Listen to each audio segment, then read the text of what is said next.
Gagal kan ini. Gagal tengeunahan rame teu ieu. Ieu mah bener lah kudu.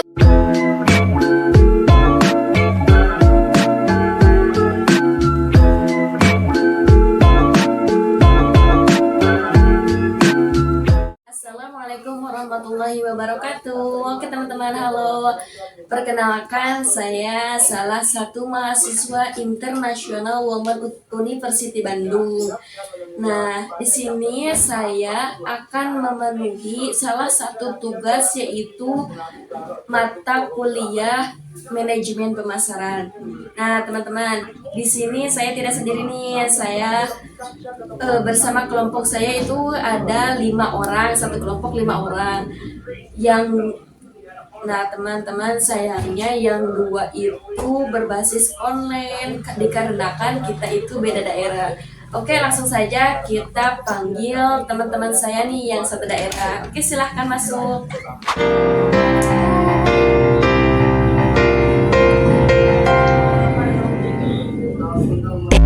Apa kabar nih? Alhamdulillah. Ini kan ada 2 orang ya teman-teman. Yang 2-nya lagi itu dengan berbasis online ya teman-teman. Maaf dikarenakan kita itu beda daerah ya. Nah, perkenalkan, nama saya Pira Arpametia dengan NIM 2092309. Dan perkenalkan, di samping kanan saya Halo, saya Siti Naja dengan NIM 209230025. Dan teman saya, Hai, nama saya Mira Nurhayati dengan NIM 2092314. Nah, sekarang kalian udah tahu ya. Oke, kita langsung aja ya berdiskusi.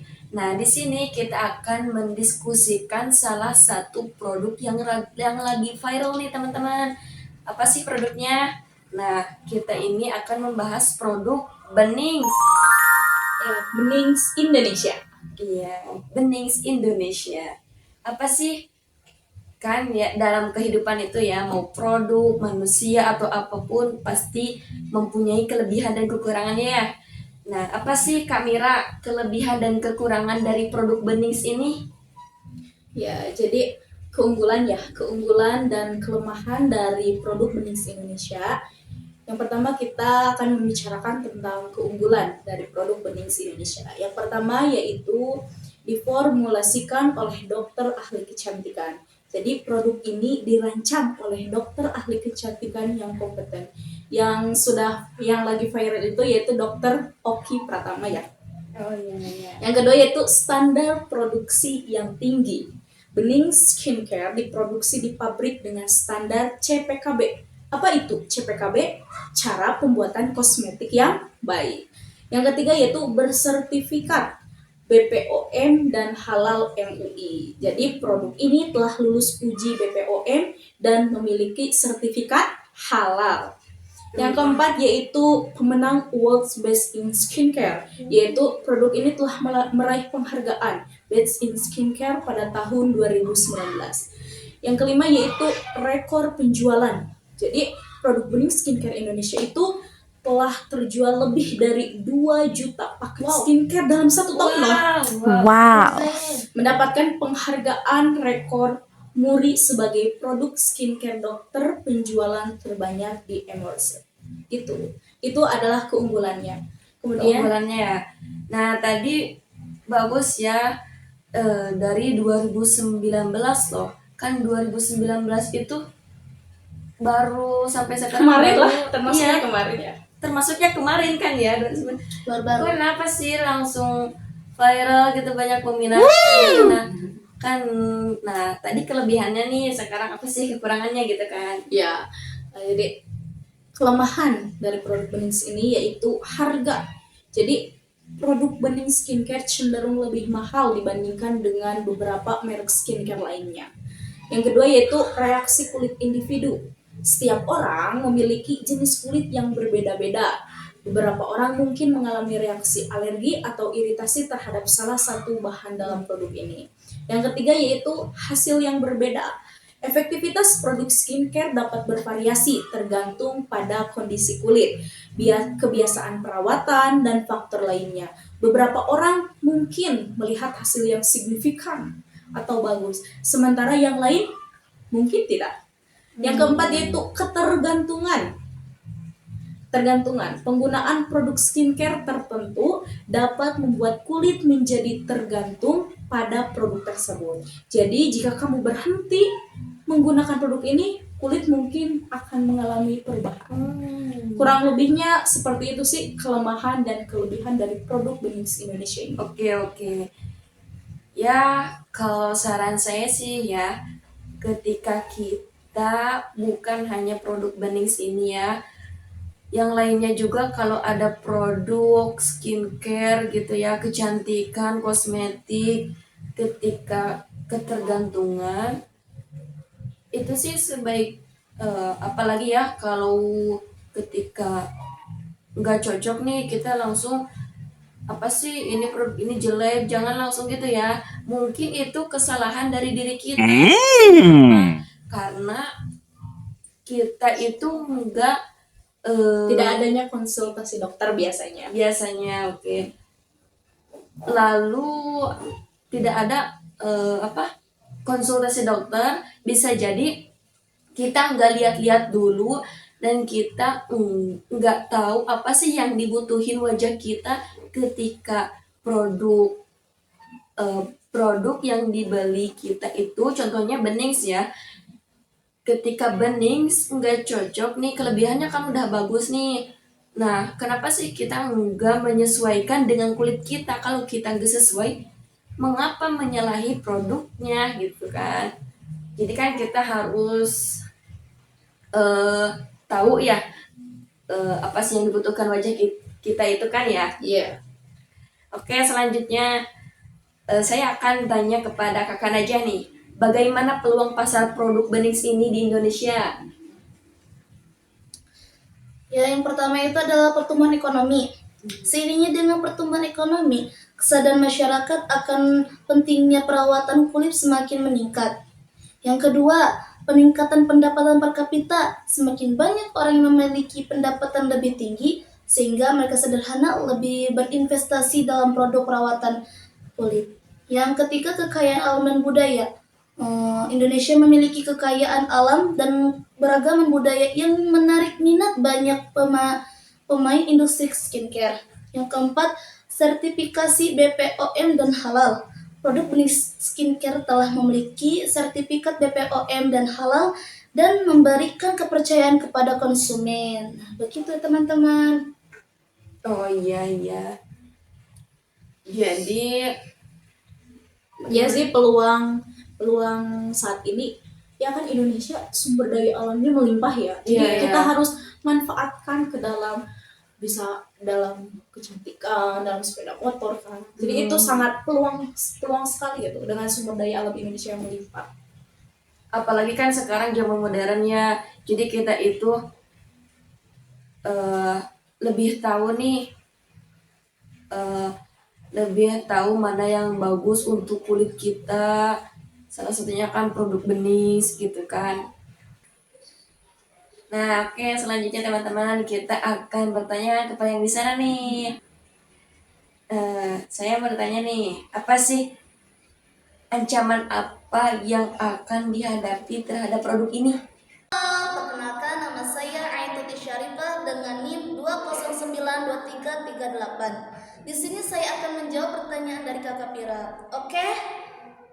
Yang pertama adalah perubahan kebijakan pemerintah.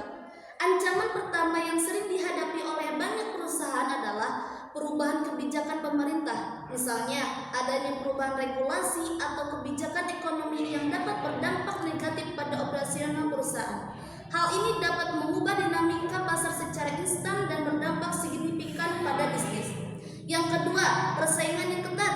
Persaingan yang ketat juga menjadi ancaman yang harus diwaspadai. Dalam industri yang kompetitif, perusahaan harus mampu bersaing dengan pesaing-pesaing tangguh agar tetap relevan di pasar. Ancaman ini meliputi perusahaan dengan produk atau layanan yang serupa yang dapat mengurangi pasar atau mengalihkan pelanggan. Yang ketiga, perkembangan teknologi. Perkembangan teknologi yang pesat dapat menjadi ancaman bagi perusahaan yang tidak siap mengikutinya.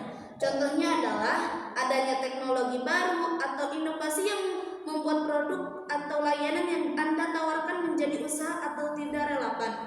Oleh karena itu, penting bagi perusahaan untuk tetap mengikuti perkembangan teknologi agar bisa bertahan dalam persaingan yang semakin ketat. Yang keempat, perubahan selera konsumen. Ancaman lain dalam analisis SWOT adalah perubahan selera konsumen. Konsumen dapat berubah preferensi mereka terhadap merek atau produk, yang dapat mengurangi minat mereka pada produk yang Anda tawarkan. Kebutuhan konsumen yang berubah juga dapat menyebabkan perusahaan harus menyesuaikan untuk tetap relevan dan memenuhi permintaan pasar. Yang kelima, perubahan ekonomi. Perubahan ekonomi seperti resesi atau fluktuasi mata uang juga menjadi ancaman dalam analisis SWOT. Ketika ekonomi sedang tidak stabil, konsumen biasanya mengurangi pengeluaran dan mencari alternatif yang lebih murah. Hal ini dapat berdampak negatif pada penjualan perusahaan dan ketersediaan dana untuk berproses. Terima kasih, saya kembalikan kepada Kakak Pira. Oke, terima kasih kepada Kakak Aituti ya namanya, Aituti. Oh, berarti begitu ya, yang mungkin saja terjadi ancaman tersebut ya kan. Oke, kita lanjut saja kepada kakak selanjutnya. Saya akan bertanya ya, strategi apa yang membuat produk ini meroket nih? Oke, silahkan menjelaskan. Bismillahirrahmanirrahim. Assalamualaikum warahmatullahi wabarakatuh. Halo guys. Di sini saya akan menjawab pertanyaan dari Kak Pira mengenai bagaimana sih strategi pemasaran dalam bidang skincare ini. Namun sebelum saya menjawab, di sini saya akan mengenalkan diri terlebih dahulu karena ada pepatah mengatakan tak kenal maka tak sayang. Perkenalkan, nama saya Ning Sopanurul Janah dengan NIM 209230117. Oke, di sini saya akan menjawab pertanyaan dari Kak Pira. Mungkin strategi yang pertama yaitu pemanfaatan media sosial seperti WhatsApp, Instagram, TikTok, dan sebagainya. Karena merupakan strategi yang efektif untuk mengenalkan produk dan membangun komunitas penggunaan yang loyal. Jadi, pemanfaatan media sosial sangat baguslah untuk mengenalkan produk dan memperluas brand. Untuk memperkenalkan brand itu kepada masyarakat. Yang kedua yaitu membangun komunitas. Dan selanjutnya yaitu kerjasama dengan influencer. Endorsement dari influencer yang sesuai dengan target pasar dapat meningkatkan visibilitas merek. Pastikan influencer memiliki audiens yang relevan dengan produk.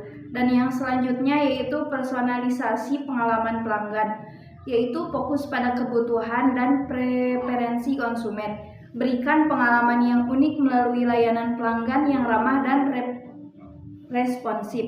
Dan yang terakhir yaitu penekanan pada keberlanjutan dan etika, yaitu konsumen semakin peduli dengan produk yang ramah lingkungan dan etis.